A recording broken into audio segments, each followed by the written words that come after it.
കർത്താവിനാൽ അനുഗ്രഹിക്കപ്പെട്ട സഹോദരങ്ങളെ, 23-ാം സങ്കീർത്തനം നമ്മുടെ ഹൃദയങ്ങൾക്ക് എന്നും ആത്മധൈര്യം നൽകുന്നതും ദൈവത്തിൻ്റെ കരുതലിൽ നമ്മൾ ആഴമായിട്ട് ശരണപ്പെടുവാൻ നമ്മളെ ആഹ്വാനം ചെയ്യുന്നതുമായിട്ടുള്ള ഒന്നാണ്.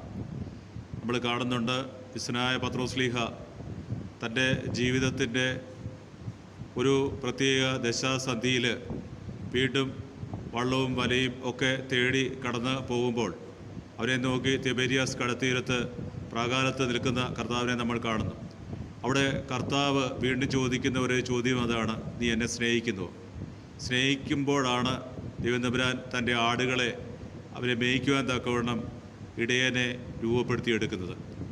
അങ്ങനെ പത്രോസിൻ്റെ ജീവിതയാത്രയിൽ വലിയ മാർപ്പാപ്പയായി മാറി വലിയ ഇടയനായിട്ട് അദ്ദേഹം മാറുന്നത് ക്രിസ്തുവിനെ സ്നേഹിക്കുന്നു എന്നുള്ളത് ദൈവത്തിൻ്റെ തിരുസന്നിധിയിൽ ഏറ്റുപറഞ്ഞുകൊണ്ട് കർത്താവെ നീ എല്ലാം അറിയുന്നു എന്ന് പറയുന്നതിൽ കൂടെയാണ്. നമുക്ക് ഈ ഇടയ സങ്കല്പത്തിൻ്റെ മനോഹരമായിട്ടുള്ള ദർശനം നമുക്ക് നൽകുന്നതാണ് 23-ാം സങ്കീർത്തനം.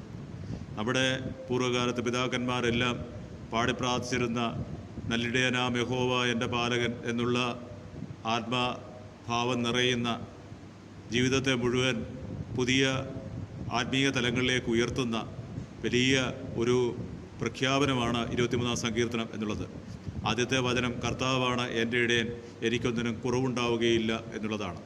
ആഴമായ പ്രത്യാശയാണ്. പ്രത്യാശയോടെ അവരിലേക്ക് നോക്കിയവർ പ്രകാശിതരായി മാറുന്നുവെന്ന് വേദപുസ്തകം നമ്മളോട് പറയുന്നുണ്ട്.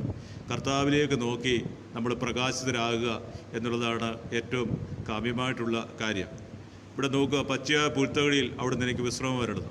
ഒരാടിനെ സംബന്ധിച്ചോളം അതൊരിക്കലും പച്ചയായ പുൽത്തകിടിയുടെ മുകളിൽ കിടക്കുകയില്ല. കാരണം ഏറ്റവും അസ്വസ്ഥതയുള്ളൊരു ജീവിയാണ് ആട്. ഒരു ഇലയേക്കടിച്ച് മറ്റൊരു ഇലയേക്കടിച്ച് ഇങ്ങനെ പോകുന്ന ആടിന് ഒരിക്കലും പുൽത്തകിടിയുടെ മുകളിൽ കിടക്കുവാനായിട്ട് പറ്റുകയില്ല. പക്ഷെ അങ്ങനെയുള്ള ഒരു ആട് പുൽത്തകിടിയുടെ മുകളിൽ കിടക്കുന്നുവെങ്കിൽ അത് അത്രമാത്രം സ്വച്ഛമായി ഭക്ഷണം കഴിച്ച് അതിനത്രമാത്രം തൃപ്തി വന്നു എന്നുള്ളതാണ് അർത്ഥമാക്കുന്നത്. ഐഹിക ലോകത്തിൽ നമുക്കൊന്നും തൃപ്തി അറിയില്ലെങ്കിൽ ദൈവം എന്ന ഇടയൻ പരിപാലിക്കപ്പെടുമ്പോൾ എല്ലാം നമുക്ക് തൃപ്തി നൽകുന്നതായിട്ട് മാറുന്നു എന്നുള്ളതാണ് സത്യം. അടുത്തതായിട്ട് വേദപുസ്തകം പറയുന്ന പ്രശാന്തമായ ജലാശയത്തിലേക്ക് അവിടെ തന്നെ നയിക്കുന്നു. എന്തുകൊണ്ടാണ് ഈ പ്രശാന്തമായ ജലാശയം? ആ പ്രശാന്തമായ ജലാശയത്തിൻ്റെ കാരണമെന്ന് പറഞ്ഞാൽ ആടിനെ നോക്കിയാൽ നമുക്ക് മനസ്സിലാകും, ആടിൻ്റെ മൂക്കും വായും കൂടെ ഒരുമിച്ചാണ് ഇരിക്കുന്നത്. അപ്പോൾ ഒഴുക്കുവെള്ളത്തിൽ നിന്ന് ആടിന് വെള്ളം കുടിക്കാൻ പറ്റുകയില്ല. ഒഴുക്കുവെള്ളത്തിൽ നിന്ന് കുടിക്കുകയാണെങ്കിൽ മൂക്കിനുള്ളിൽ വെള്ളം കയറും.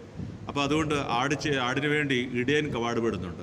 അതായത് ഒഴുക്കുവെള്ളത്തെ സ്വച്ഛമാക്കി നിർത്താൻ തടയിടകളും മറ്റുമൊക്കെ വെച്ച് ഇടയൻ ആ വെള്ളത്തിൻ്റെ ഒഴുക്ക് അത് ശാന്തമാക്കി മാറ്റിക്കൊണ്ട് ഈ ആടിന് വെള്ളം കുടിക്കുവാനുള്ള സംവിധാനം ഒരുക്കി കൊടുക്കും. അപ്പോൾ അതുപോലെ നമ്മളെ കരുതുന്ന ഒരു ദൈവം നമുക്കുണ്ട്. ജീവിതത്തിൻ്റെ ചുഴലികളിലും പ്രയാസങ്ങളിലും നമ്മൾ തകരുമ്പോഴും തളരുമ്പോഴും നമുക്ക് വേണ്ടി തടയിട ഒരുക്കി നമ്മുടെ മുമ്പിൽ വരുന്ന ഏത് ശക്തമായ കുത്തൊഴുക്കിനെയും നിമഞ്ജനം ചെയ്യുവാൻ തക്കവണ്ണം തൻ്റെ ഹൃദയത്തിൽ സ്നേഹം നിറച്ചവനാണ് നമ്മുടെ നല്ല ഇടയൻ. അടുത്തായിട്ട് വേദപുസ്തകം നമ്മളോട് പറയുന്നൊരു വാക്കുണ്ട്: മരണത്തിന് നിഴവീണ താഴ്വരയിൽ കൂടിയാണ് ഞാൻ നടക്കുന്നതെങ്കിലും അവിടുന്ന് കൂടെയുള്ളതിനാൽ ഞാൻ ഭയപ്പെടുകയില്ല. ദാവീദിന് ശരിക്കും വ്യക്തമായിട്ടുള്ളൊരു കാര്യം ഇതാണ്.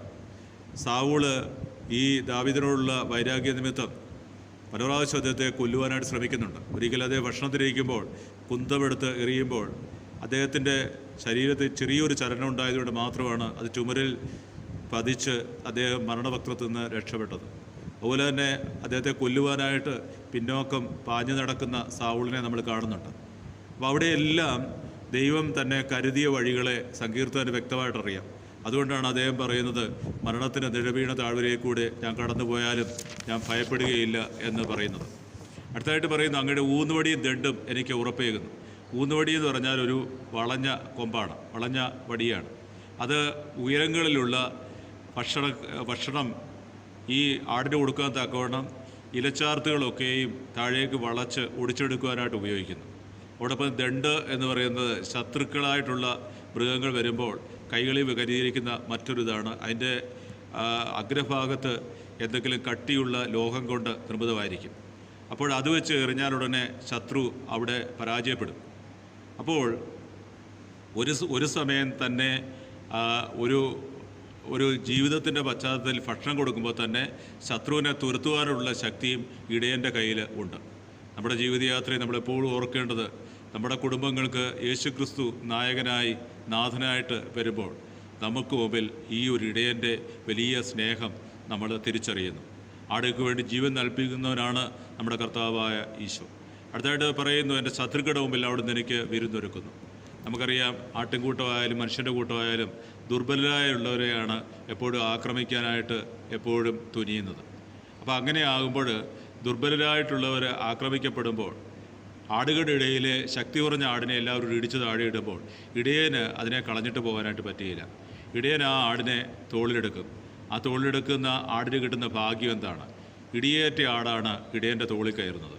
അതുപോലെ തന്നെ ഇതിന് ആവശ്യത്തിന് ഭക്ഷണം മറ്റുള്ളവരെ പോലെ ശേഖരിക്കാനുള്ള കഴിവില്ലാത്തതുകൊണ്ട് ഇടയൻ തൻ്റെ തോൾസഞ്ചിയിൽ സൂക്ഷിച്ചിട്ടുള്ളതിൽ നിന്ന് എടുത്ത് പരുത്തിക്കുരു അങ്ങനെയൊക്കെയുള്ള കാര്യങ്ങളൊക്കെയും ഈ ആടിന് ഭക്ഷണമായിട്ട് കൊടുക്കും. ഇതൊക്കെ കഴിച്ചുകൊണ്ട് ആട് തിരിഞ്ഞു നോക്കുമ്പോൾ കാണുന്നത് എന്താണ്?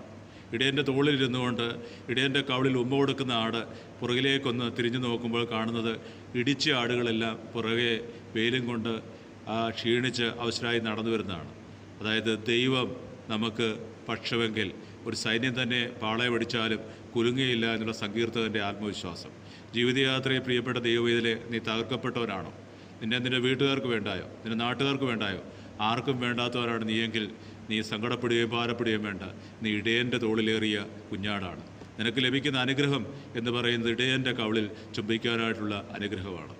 അടുത്തതായിട്ട് പറയുകയാണ്, എൻ്റെ ശത്രുക്കളുടെ മുമ്പിൽ അവിടുന്ന് എനിക്ക് വിരുന്നൊരുക്കുന്നു, എൻ്റെ ശിരസ് തൈലം കൊണ്ട് അഭിഷേകം ചെയ്യുന്നു.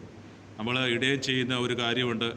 ഈ മറ്റ് പാമ്പും അങ്ങനെയൊക്കെയുള്ള ജീവിയോടൊന്നും ആടിനെ ഉപദ്രവിക്കാതിരിക്കാനായിട്ട് അതിൻ്റെ തലയിൽ ഒരു പച്ചിലച്ചാറ് ഒഴിക്കും.